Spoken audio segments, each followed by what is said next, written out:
I can't wait for the gender reveal tomorrow. My sister chuckled, what? It happened yesterday. My uncle showed me his phone. There were photos of everyone there. My sister shrugged. Guess I forgot to tell you, haha. I left without a word. But they were the ones who regretted it. I had spent weeks planning the perfect event. I called the caterers, booked the venue, picked out decorations. I paid for all of it. And yet, as I stood in the middle of the living room, wine glass in hand, I was the only one who didn't know it had already happened. I can't wait for the gender reveal tomorrow, I said, smiling at my sister, Anna, across the room. She barely glanced at me before laughing. What? It happened yesterday. My grip on the glass tightened. What do you mean it happened yesterday? Before she could answer, my uncle, who had clearly been there, pulled out his phone and turned the screen toward me. A sharp pang hit my chest as I took in the photos. There they were, Anna and her husband, Derek, beaming as they sliced into a cake, revealing soft pink frosting. My parents clapping and laughing. My cousins posing in front of a massive pink balloon. My uncle and aunt holding champagne glasses. Everyone except me. I scanned the pictures, flipping through them faster and faster, searching for even a glimpse of myself. Maybe I was in the background. Maybe I had just missed the call. Maybe? No, I wasn't there. And from the way my sister sipped her drink, unconcerned, I knew this wasn't a mistake. You didn't invite me? My voice came out quieter than I intended. Anna shrugged. Guess I forgot to tell you. Haha. A cold, sharp silence swallowed the air between us. Forgot. I repeated the word, letting it settle in my mind. She forgot to invite the person who funded the entire event. She forgot to tell the one person who made sure she had her dream reveal. Forgot. I let out a soft breath, setting my wine glass down on the table, careful, so careful, not to let it slip from my shaking fingers. I glanced around the room. No one looked uncomfortable. No one intervened. My mother was still chatting with my aunt, my father deep in conversation with my uncle. They all knew. They all knew. And they didn't care. I felt something inside me click into place. A deep, cold understanding. I gave Anna one last look, my lips curving into a tight, almost amused smile. Then, I turned, grabbed my coat, and walked out the door. No one stopped me. No one called after me. No one even noticed I was leaving. But they were the ones who would regret it. I didn't drive home right away. I sat in my car, gripping the steering wheel, staring at the glowing holiday lights through the windshield. The party inside was still going strong. The people I called family were laughing, drinking, celebrating without me. I took a slow breath, letting the cold air from the vents cool my burning face. Maybe I should have seen this coming. Anna had always been the favorite. The golden child. The one my parents adored, protected, doted on. When we were kids, I had to earn everything, good grades, scholarships, part-time jobs, while Anna got things handed to her just because she existed. If she wanted something, she got it. If I wanted something, I had to prove I deserved it. And I spent my whole life proving myself. I paid my way through college without asking for a cent. I got a job, saved up, became financially stable. But no matter how much I achieved, my parents still saw Anna as more important. Still, I never thought they'd exclude me from something like this. I pulled out my phone and scrolled to my last conversation with Anna. Me, hey, just checking, everything good for the reveal? The venue confirmed for Sunday. Anna, yep, all set. Thanks again, you're the best. A slow, bitter laugh escaped my throat. I had wired the deposit myself, double-checked the reservations, followed up with the caterers. I had made sure she had the perfect event. And she didn't even think I deserved to be there. I clenched my jaw, shoving my phone into my pocket. I should have seen the signs earlier. Anna had been using me for years. It started small, little favors. Borrowing money and forgetting to pay me back. Asking me to cover a bill, just this once. Then it escalated. 2 years ago, when Anna and Derek were planning their wedding, she called me crying because the venue deposit was too expensive. I don't know what to do, she had sobbed. We might have to cancel it. Like an idiot, I transferred her $5,000 that same night. She never paid me back. She never even mentioned it again. After the wedding, it was the baby shower. She wanted it at a high-end venue, but didn't have the budget. Just help me out this once, she had pleaded. I paid. Again. Then, last month, the gender reveal. This is the last time I had told myself. She's pregnant. She's my sister. I'll do this for her, and then I'm done. But now, sitting in my car, staring at those photos of everyone except me, I realized the truth. I was never part of the family. I was just their wallet. And now, I was done. The first consequence. The next morning, I made my decision. I wasn't going to argue. I wasn't going to demand an apology. I wasn't going to beg them to see my worth. I was going to walk away. The first thing I did was call the venue and cancel the final payment. Are you sure? The manager asked. The event has already taken place. I smiled, my voice calm. I'm sure. The second thing I did was block Anna's number. The third thing I did was send a single message to our family group chat. Me. Hope everyone had a great time at the reveal I paid for. Since I wasn't important enough to be invited, I assume I'm also not important enough to continue financially supporting Anna's life. I'm done. Good luck. Then, I muted the chat. I didn't expect a response. But they weren't expecting what came next. The first call came an hour after my message. It was my mother. I let it ring. The second came 5 minutes later. My father. Ignored. Then Anna tried. Then again. And again. By noon, my phone had 17 missed calls. I wasn't surprised. I knew exactly how this would go. At first, they'd act confused. What's wrong? Why are you overreacting? Then, they'd try to guilt me. Family sticks together. You don't just abandon your sister. And when that didn't work, they'd get angry. I sat at my desk, sipping my coffee, watching my phone vibrate. It was almost entertaining. By the afternoon, I got the message I had been waiting for. Anna, what is wrong with you? I smirked and finally unlocked my phone. Me? What do you mean? Anna, you canceled the payment? The venue just called me. They said the deposit didn't go through. Me, oh. Guess I forgot to tell you. Haha. Silence. Then, this isn't funny. Mom and Dad are furious. Fix it now. I leaned back in my chair, tapping my fingers against the desk. Me, no. Anna, you can't just do this. You promised. I let out a soft breath. There it was. Not I'm sorry I excluded you. Not I didn't mean to hurt you. Just you promised. Like I was a contract. An obligation. Me, and you promised we were family. But I guess we both lied. I put my phone down and went back to work. The fallout. The real fireworks started that evening.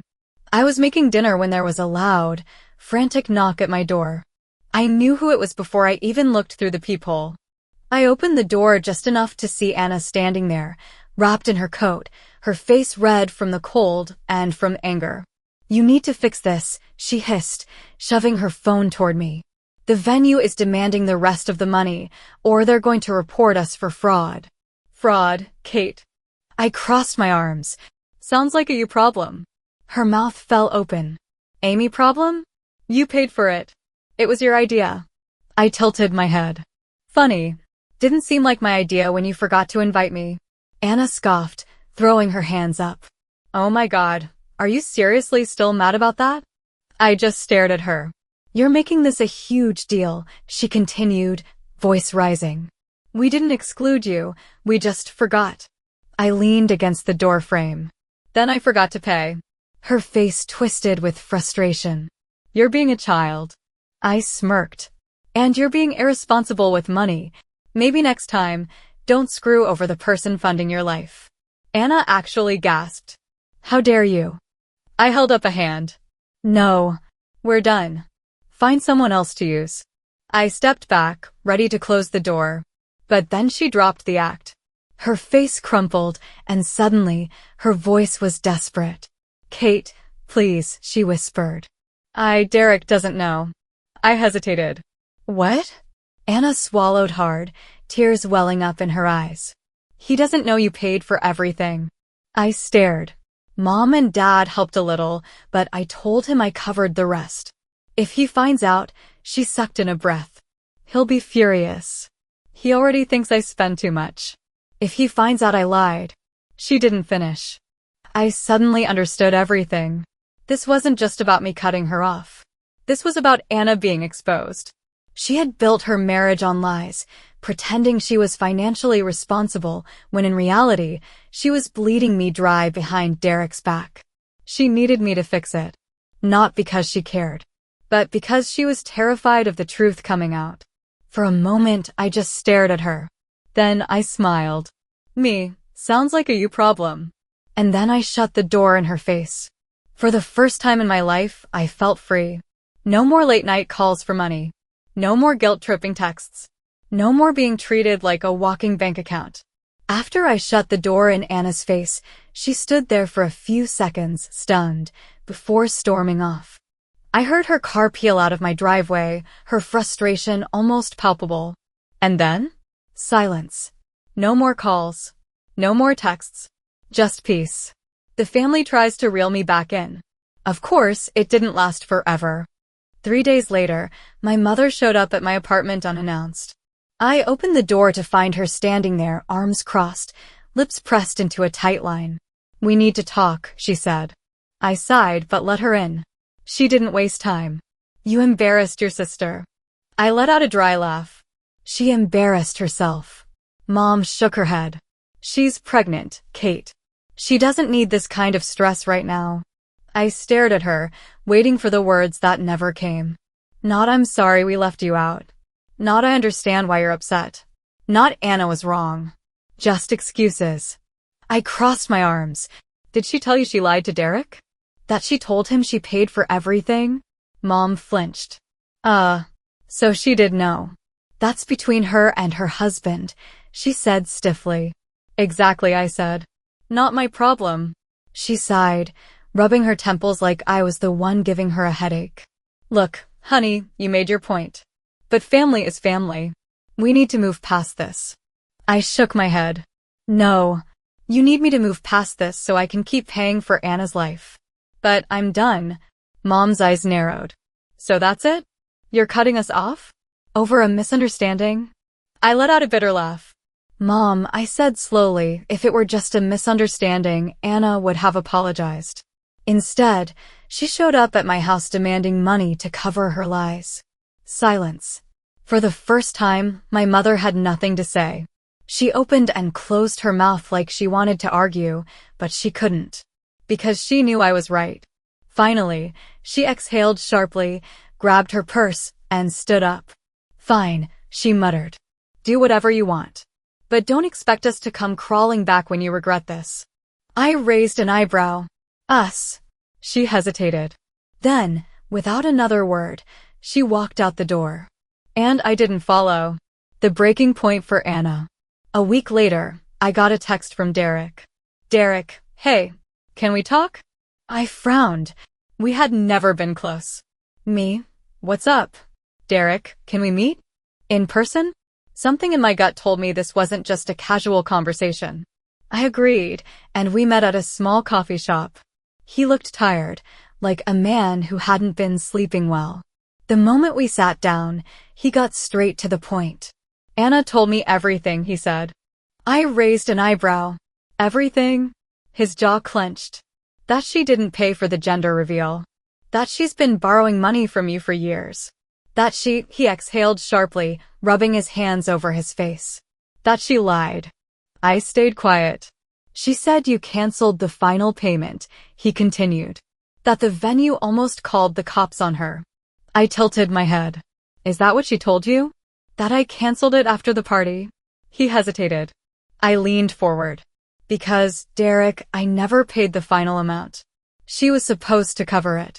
And she never did." His face darkened. "She told me she paid for everything," he muttered, shaking his head. "That she had saved up for months." I let out a soft chuckle. "And you believe that?" Derek didn't answer. Then, he let out a long breath. "I don't know what to do," he admitted. I shrugged. "That's between you and your wife." Silence. Then, he nodded. Thanks for meeting me. As he stood up to leave, I saw defeat in his posture. Maybe Anna thought she could lie her way out of this one too. But something told me Derek wasn't going to forget this. Moving on, without them. 2 months passed. I didn't reach out to my family. They didn't reach out to me. For the first time in my life, I wasn't exhausted from constantly bending over backward for people who never appreciated me. I started saving money for myself, not for someone else's wedding, baby shower, or vacation. And you know what? It felt amazing. Then, one night, I got a call from an unknown number. I almost ignored it. But something told me to pick up. Hello? There was a pause. Then, it's me. I recognized the voice instantly. Anna.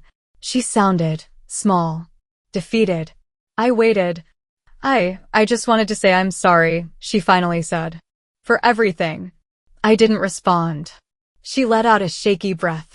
Derek left. I blinked. What? He moved out, she whispered.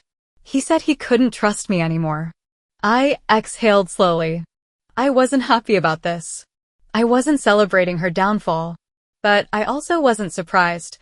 I don't know what to do, she admitted. Mom and Dad, they won't help me. They said I need to figure this out on my own. I almost laughed at the irony. For years, I had been bailing her out. Now, suddenly, when she needed them, our parents had decided to cut her off. Karma. I don't know what to tell you, Anna, I finally said. She sniffled. Please, Kate. I ended the call. And I never looked back. Anna never called again. After that last conversation, I expected more, maybe a desperate text, a voicemail filled with tears, one final attempt to pull me back in. But there was nothing. And that silence? It was the best gift my family had ever given me. Letting go. For a long time, I had believed that family was forever. That no matter how much they took from me, time, money, energy, self-respect, I had to endure it. Because that's what good family members do. But sitting in my apartment, staring at the quiet, peaceful space around me, I realized something. I didn't lose my family. I freed myself from them. And I wasn't going back. The final attempt. 3 months after I cut them off, I ran into my mother at a grocery store. I turned the corner, reaching for a box of tea when I heard her voice. Kate? I stiffened. Slowly, I turned to face her. She looked different, thinner, more tired. There were deep lines on her face that hadn't been there before. For the first time, she wasn't angry with me. She looked sad. She glanced at the shopping cart in front of me, filled with groceries, a small luxury candle, a few things I had picked up for myself. You look good, she said, as if the words tasted strange in her mouth. I just nodded. She hesitated. Then, would you like to get coffee? I should have said no. But something in me was curious. So I agreed. Closure at a coffee shop. We sat across from each other in a small cafe, the hum of conversations filling the silence between us. She stirred her coffee, not drinking it. Then, she sighed. I miss you. I stayed quiet. She glanced up. Do you miss us? I took a slow sip of my drink before answering. I miss the idea of family, I admitted. But I don't miss being used. She flinched, but she didn't argue. She just exhaled, long and slow. Anna, she's struggling, she said carefully. I gave a small shrug.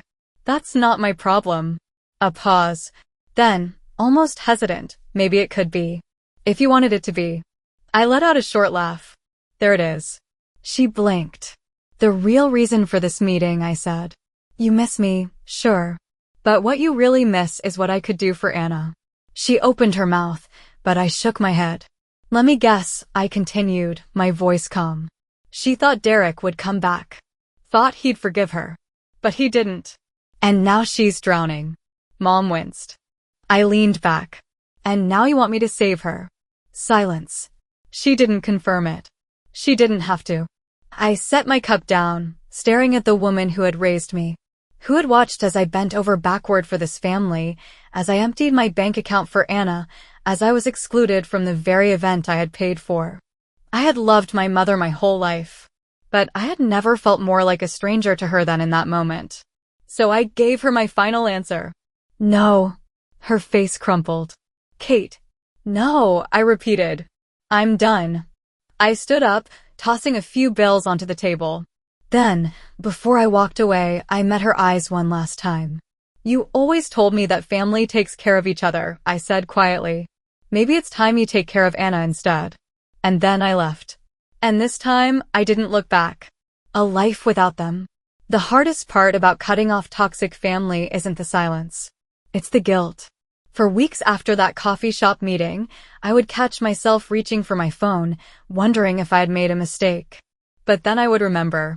I would remember the way my mother had dismissed me. I would remember the way Anna had laughed in my face. I would remember how my entire family had celebrated without me. And I would put my phone down. Because I didn't owe them anything. I owed myself peace. The unexpected message. One day, months later, I got a message. Not from my mother. Not from Anna. From Derek. Derek, hey. I just wanted to say thank you. I stared at my screen. Me, for what? Derek, for opening my eyes. A pause. Then, Derek, I should have seen it sooner. The way she was using you. The way she was using me. But I didn't. And I'm sorry for that. I exhaled slowly. For the first time, someone from that mess of a family had actually seen me. I smiled. Me, you don't owe me an apology. But thanks for saying it anyway. A moment later, Derek, take care of yourself. And that was that. The final realization. I don't think about Anna much anymore. I don't know if she ever got her life together. I don't know if she ever stopped expecting other people to fix her mistakes. But the truth is, I don't care. Because for the first time, I am choosing myself. I am choosing a life where I am not the family ATM. I am choosing a life where I am not a backup plan. I am choosing me. And I don't regret it. Not even a little.